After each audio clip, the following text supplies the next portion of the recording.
काय हो, ते मळेकर अजून तिथेच राहतात का? मी लिहितो ना, फोन करून विचारूया. हा चालेल, पण बोलवूया हा त्यांना.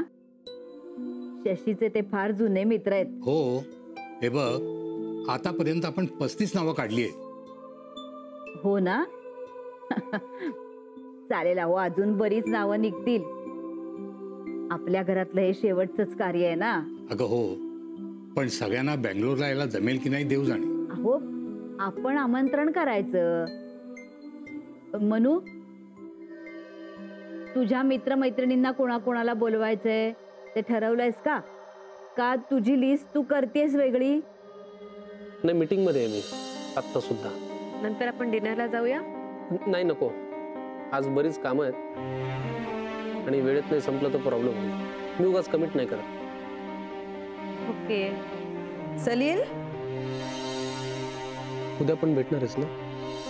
पण प्रत्येक वेळी पण नको आणत जाऊ मध्ये. भेटायचं तर आहेच, पण पूर्ण वेळ नाही जमणार. तुझं ठरलं की मी माझ्या परीने करेन ऍडजस्ट. अगं जोशांचा आहे की नंबर? आहे ना. हा मग चालेल, मग त्यांना फोन करून विचारा ते आहेत का, येणार आहेत का. हे बघ, आज मी लिस्ट फायनल करतो आणि उद्यापासून फोनाफोनी सुरू. मनू, ए मनू, अगं तुझ्या लिस्टचं काय करणार आहेस? काय झालंय काय तुला? इथे आम्ही तुझ्या लग्नाची तयारी करतोय आणि तू का अशी दुर्मुखलेली? काय नाही. हे बघ मनू, लग्न महिन्यावर आले तेव्हा मनात काहीही आणू नकोस. मागचं सगळं विसरायचं आणि फक्त नव्याचा विचार करायचा, कळलं का? हो आजोबा. मग लाग बघू तयारीला. तूही तुझ्या मित्रमैत्रिणींना कळव. अगं लग्न बँगलोरला आहे, त्यांना कळायला हवं. हो, मी करते सुरुवात कामाला. हे घ्या पेढे. पेढे? बघ मनू, आपण तुझ्या लग्नाची तयारी सुरू केली आणि पेढे आले. आजी, हे लग्नाचे पेढे नाहीये. मग कसले पेढे? हे माझ्या स्वातंत्र्याचे पेढे. मला जॉब लागलाय, उद्यापासून मी जॉबला जाणार आहे आणि उद्यापासून मी दिवसभर बिझी असणार.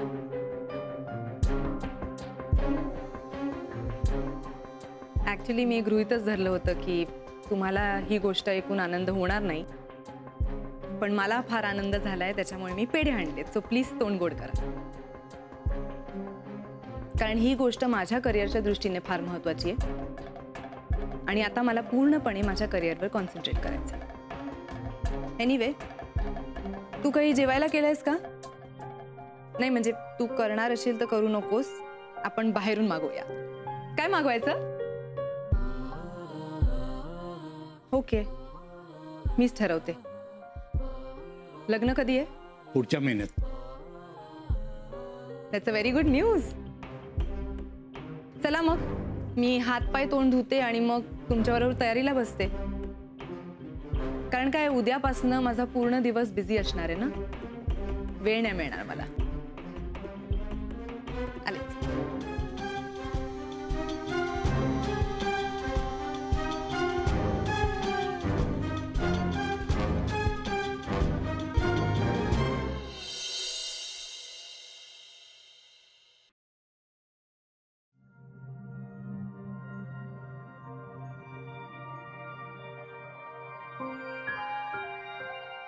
आजी, तू कशाला आलीस? मला आवाज दिला असतास मी आलो असतो. नाही रे राजा, एकत्र राहत असून सुद्धा खूप लांब गेल्यासारखं वाटतं.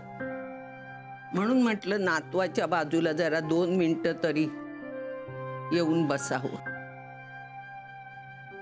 आजी, तू किती दिवसांनी असा प्रेमाने हात फिरवलास माझ्या डोक्यावरून आणि लगेच असं बोलून मला परक करते.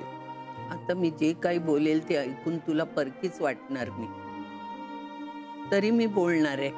तू ईशाबद्दल बोलायला आलीस का?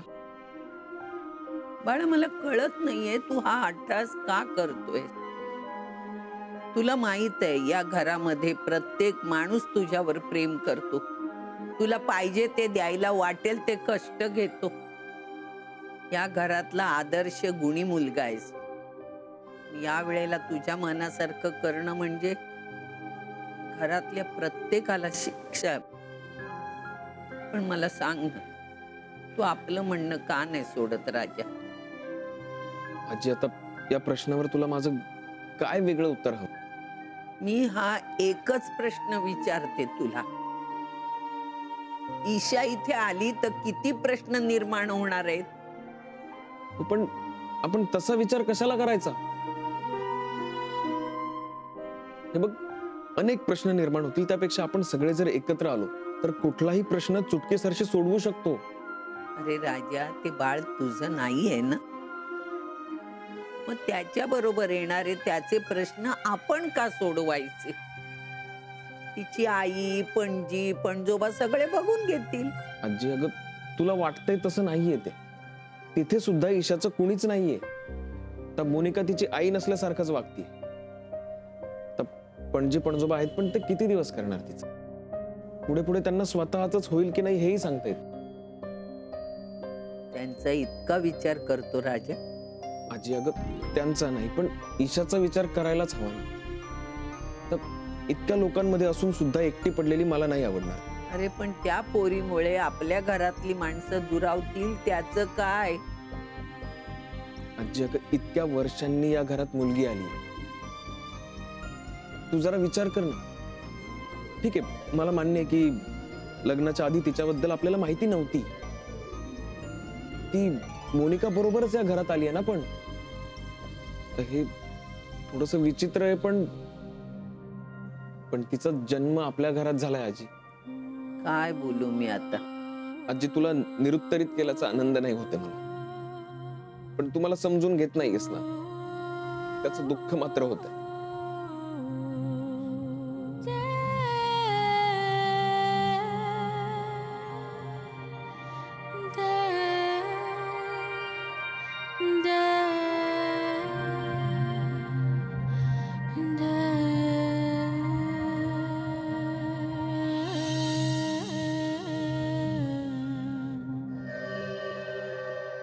निघालास? हो, कधी येणार आहे ते कळवीन तुला. मानसीला भेटणार असशील ना? माहित नाही. सलील, थांब. काय झालंय नक्की तुझं आणि मानसीचं? नाही, काही नाही. मला नको सांगूस काही नाही म्हणून. आई आहे मी तुझी. काही झालं असेल ना तर ते मला लगेच कळतं. काही झालं असं नाहीये, फक्त प्रायोरिटीचा थोडासा इश्यू आहे. होतं रे असं. काही काही रिलेशन्स रुळायला वेळ लागतो. तू चक्क तिची बाजू घेतीयस. हे बघ सलील, एंगेजमेंट झाली आहे तुमची आणि आपण सगळ्यांना सांगून बसलो. तुला सांगते, नव्या रिलेशनमध्ये ॲडजस्टमेंट करावीच लागते लग्न टिकवण्यासाठी. त्याशिवाय गत्यंतरच नसतं. आई, मानसी मला आवडत नाही मी असं म्हणलेलंच नाही, पण मला थोडासा वेळ हवा आहे. जोपर्यंत तिच्या वागण्यात बदल होत नाही तोपर्यंत मी स्वतःला कसं थांबू? अरे बाबा, तुमची अजून सुरुवात सुद्धा नाही झालीये. एकमेकांना समजून घेण्यात आणि ऍडजस्ट करण्यात वर्ष निघून जातात. समोरचा माणूस बदलू शकतो की नाही हे बघूनच लग्न करायचं असतं. तो बदलायची वाट नसते बघायची. चल, कर तिला आत्ता फोन. नाही, मी ऑफिसला गेल्यावर करीन. मला ऑफिसला वेळेवर पोहोचायचं. ठीक आहे, आज कधी नव्हे तो तुझा सूर विचित्र लागलाय. अशा मूडमध्ये भेटूच नकोस. एका चांगल्या संसाराची सुरुवात अशी होऊ नये. आई, माझं डोकं जरा ठिकाणावर आलं की मी करीन तिला फोन. तू नको काळजी करू. मला जरा वेळ हवा आहे, प्लीज. हो सर, ऑफकोर्स. येस सर, मी पोहोचल्या कामाला सुरुवात करते. येस, हो, निघते. Yes, bye. मोना, तू काही खाल्लं नाहीयेस. परोठे केलेत मी. आजी प्लीज आत्ता नको. पहिला दिवस आहे, उशीर नको व्हायला आजच. हां, मी जाता काहीतरी पिकअप करते. हां, चल. ईशाला सांगितलंस का? कोणाला? ईशाला. ईशाला काय सांगायचंय? तिला काय कळणार आहे? अगं, लहान मुलांना कळतं सगळं. त्यांच्याशी सतत कनेक्ट राहावं लागतं. हे काय नवीन आहे आता? अगं, नवीन काय त्यात? तुझी मुलगी आहे ना ती, तिला कळायला नको आई कुठे जातीये? दिवसभर नसणारे ते, असं परक्यासारखी वागू नकोस ग. Okay okay fine. ईशा, मी कामाला चाललीये. घरात कोणालाही त्रास देऊ नकोस. आणि मानसी मावशी तुझ्याबरोबर आहे. ओके, निघू? मोना, जगात अशा करोडो बायका आहेत त्या नोकरीसाठी धावपळ करतात आणि मुलांनाही वाढवतात. आजोबा, पण मी त्या बायकांपैकी एक नाहीये. हे बघा, मला वेळ नाहीये बाळाला सांभाळायला. मला ग्रो व्हायचंय आजोबा आयुष्यात. हे बघा, प्लीज मला जे काही करायचे ते करू द्या. मी माझ्या आयुष्यात गोल सेट केलेत ना आता. मग अगं, पण कुणाच्या जीवावर? तुम्ही आहात ना, म्हणजे तुम्ही आहात ना ईशाची काळजी घ्यायला. आणि मनूचं लग्न होईपर्यंत मनू सुद्धा आहे. मला उशीर होतोय. आज पहिला दिवस आहे. Please bye.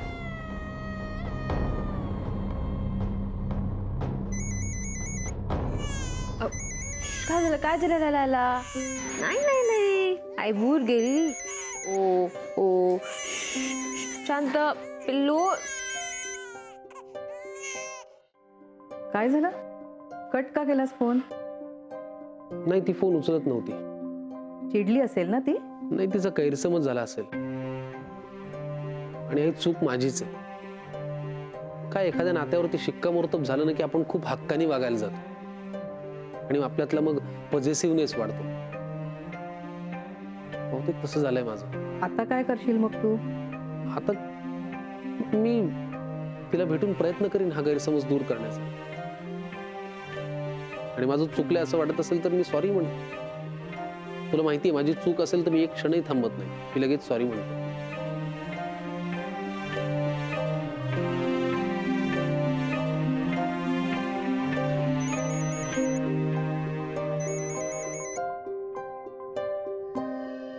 Hello. High Mansi. High. I am sorry Mansi. It's okay.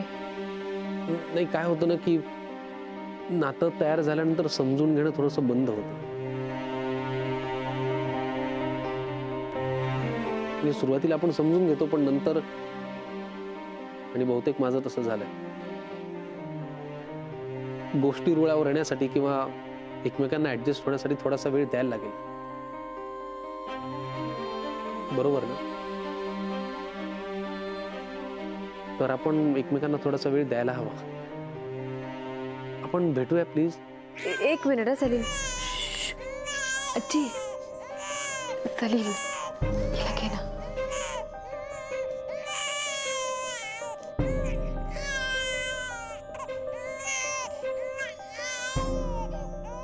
एक मिनिट.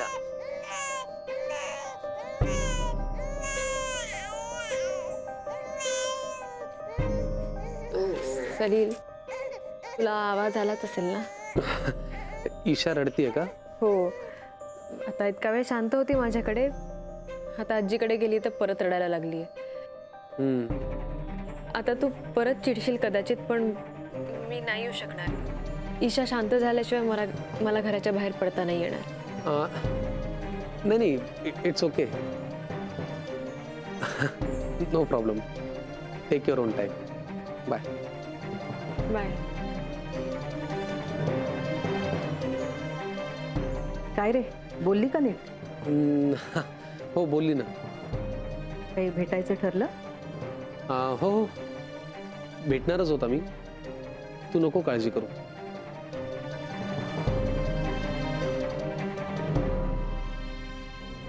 आई, त्यावेळी तू जशी कडक भूमिका घेतली होतीस ना, तशीच भूमिका आत्ताही घ्यायला हवीस तू. नानू, विजय माझा मुलगा आहे आणि विक्रांत माझा नातू आहे. दोघांच्या बाबतीत सारखं वागून कसं चालेल रे? नाही, तू हाकलून द्यायला हवंस त्याला.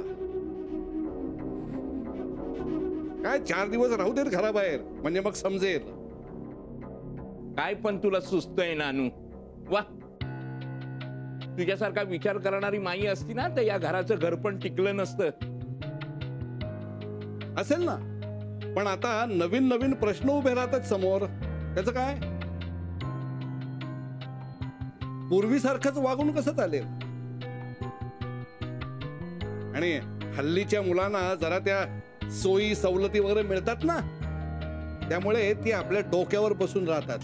काय बोलतोयस तू हे? त्या मुलांसारखा आहे का आपला विक्रांत? पण तू का विरोध करतोयस? कारण कुठल्याही शिक्षेचा परिणाम हा नकारात्मक होतो, त्यातून काहीही साध्य होत नाही, कळलं? असं काही नसतं. वेगळं हे वागायलाच लागतं.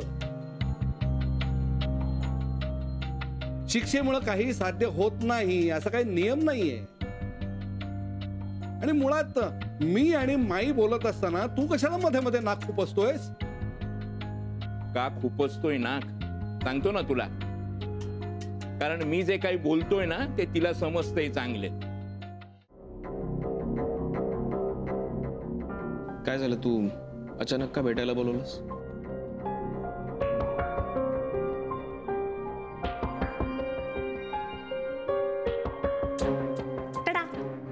बुके कशाला? काय गंमत आहे नाही? म्हणजे आपलं लग्न झालेलं असूनही बुकेची देवाणघेवाण सरप्राइझिंग वाटते तुला. हे बघ मोनिका, तुला काय कामाचं बोलायचं ते बोल पटकन. ओके, मला बाकी काहीही बोलायचं नाहीये. ओके, तू हा बुके घ्या आधी. कशाला? काय करतेस तू? विक्रांत, हा बुके तुझ्या हातात घे आधी. घे पटकन. हा, आता हा बुके तू तुझ्याकडून मला दे, म्हणजे तुझ्याकडून हा मला दिल्यासारखा. Okay okay. तू आता तिसऱ्यांदा कशाला असं विचारण्याच्या आधी मीच तुला सांगते. Guess what? मला नोकरी मिळाली. Isn't that a good news? अभिनंदन. That's it?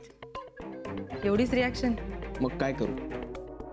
विक्रांत, अरे मला नोकरी मिळाल्यानंतर तुझ्यावरची जबाबदारी वाढली ना आता. आता तुला एक खूप छान नवरा म्हणून सगळीकडे वावरायचं. आता तू विचारशील का? तर माझ्या नोकरीच्या फॉर्मवर मी लिहिलंय की माझं लग्न झालंय आणि म्हणूनच मला नोकरी मिळाली. कळलं का आता? मग मी काय करू? मग मी काय करू म्हणजे? तुझं तुझ्या ईशावर प्रेम नाही आहे का? म्हणजे त्याचा काय संबंध? ऑफकोर्स संबंध आहे. समजा मी त्या फॉर्मवर लिहिलं असतं की माझा डिवोर्स झालाय, तर तुझा ईशावर हक्कच राहिला नसता ना, आणि मग तुला ईशाला भेटताही आलं नसतं. चाललं असतं तुला. हे बघ मोनिका, मी तुझ्यासाठी चांगला नवरा म्हणून नाटक करत फिरणार नाही.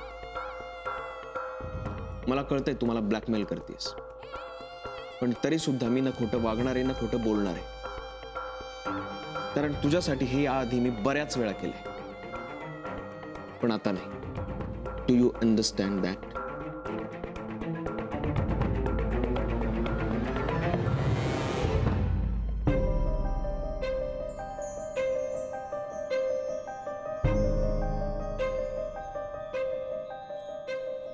बरं झालं आज तुला येता आलं. नाहीतर काय? नाहीतर बोलणं पुढे गेलं असतं आणि गैरसमज वाढले असते. तू माझ्याशी खोटं का बोलला सली? तू म्हणतोस ना तुला मी आवडते, तू खोटं का बोलला माझ्याशी? सांग ना सलील,